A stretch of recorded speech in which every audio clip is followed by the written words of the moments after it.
Former Attorney General of the Federation, Abubakar Malami, walked out of Kuje Correctional Facility on Monday morning, thinking one chapter had finally closed.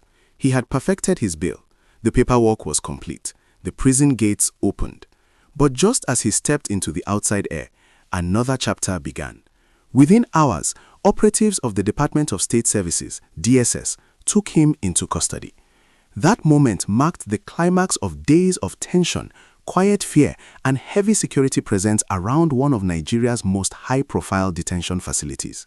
What should have been a routine bail release in an Economic and Financial Crimes Commission (EFCC) case instead turned into a dramatic standoff involving multiple security agencies, a former top government official, his family, activists, and a watching public deeply divided over what justice should look like. Now, at this point, let's slow down and walk through how the story unfolded. Malami has been in detention since late December 2025. He was arrested alongside his wife and son in connection with an EFCC investigation into alleged money laundering involving 8.7 billion naira. According to court filings, the money is linked to luxury properties spread across Abuja, Lagos, and other parts of the country. After weeks behind bars, a federal high court in Abuja granted him bail. The conditions were heavy but clear: a 500 million naira bond, strong sureties, and strict compliance with court orders. By all official accounts, Malami met those conditions. Legally, he should have walked free, but that didn't happen.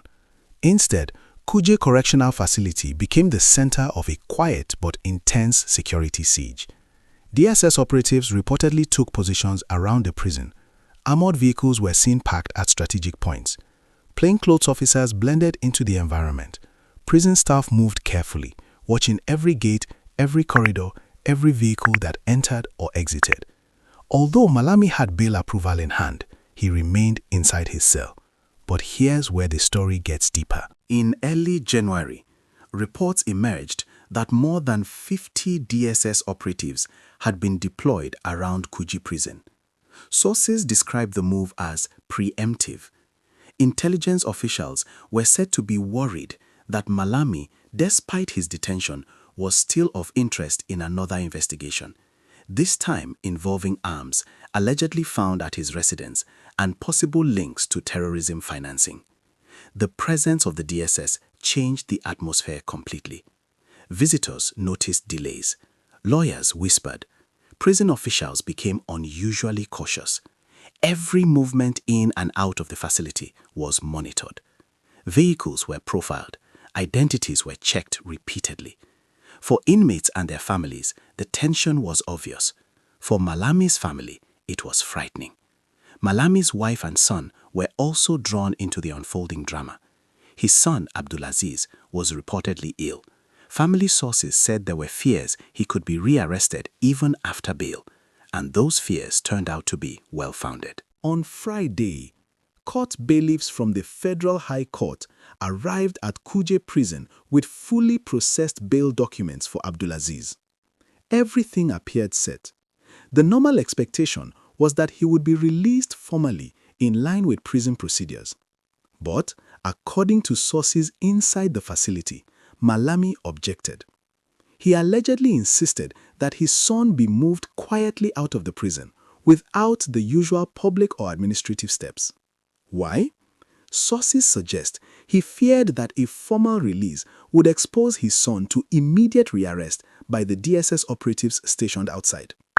Security officials, however, were already watching closely. Vehicles leaving the prison were being profiled one by one. Officers checked number plates, occupants, and destinations. So, when Abdulaziz was eventually handed over to those facilitating his release, the movement did not go unnoticed. Shortly after leaving the prison premises, DSS operatives intercepted the vehicle and rearrested him. This happened on Friday, a source familiar with the incident said. The son was taken from the bailiffs, but Malami refused to leave, urging that they sneak his son out. The DSS profiled every car leaving and rearrested his son. For many watching from the outside, it was a shocking development. For the family, it was devastating. Fear, frustration, and helplessness hung heavily in the air.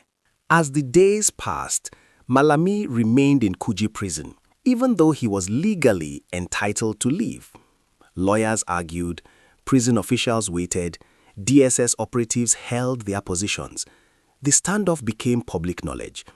Activists, lawyers, and civil society voices began to speak out. Some questioned the legality of preventing a bail release. Others argued that national security concerns must come first, especially if terrorism financing was under investigation. The situation reached another turning point on Monday. Just hours before activist and former presidential candidate Omoyele Sowore announced plans to visit Kuje Prison to intervene, Malami made a decision. He surrendered to the DSS. DSS operatives took him into custody almost immediately. This time, the arrest was not about the EFCC's money laundering case. It was over a separate investigation involving arms reportedly found at his home and alleged links to terrorism financing. The transition was swift and quiet. No shouting, no resistance. Just a former attorney general moving from one form of custody into another. On the ground, witnesses described mixed emotions. Some shook their heads in disbelief. Others nodded, saying this was long overdue. A few whispered prayers. Across the country, reactions poured in. On social media, some Nigerians cheered the development as a sign that no one is above the law. They argued that for too long, powerful figures escaped accountability and that Malami's arrest showed a new seriousness about fighting corruption and insecurity.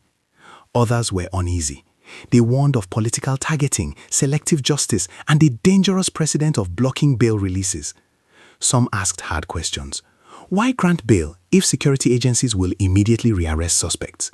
Where does the line between national security and individual rights lie? In legal circles, debates intensified. Lawyers pointed to constitutional guarantees. Security analysts pointed to intelligence realities. Ordinary citizens watched, confused but deeply invested. Beyond Malami's personal ordeal lies a wider issue Nigeria continues to grapple with: insecurity. Arms proliferation, terrorism financing, and shadow networks remain major threats.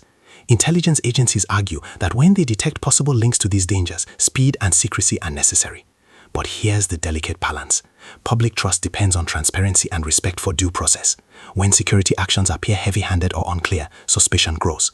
When high-profile cases dominate the news, they shape how citizens perceive justice itself. In Malami's case, the alleged discovery of arms at his residence raised serious red flags. If proven, it would be deeply troubling given his former role as the nation's chief law officer. At the same time, the prolonged stand-up at Kuje Prison highlighted coordination gaps between agencies and raised concerns about detainee rights. Let's pause again and reflect. This is not just a story about a former attorney general. It is about a system under strain. It is about families caught between law and fear.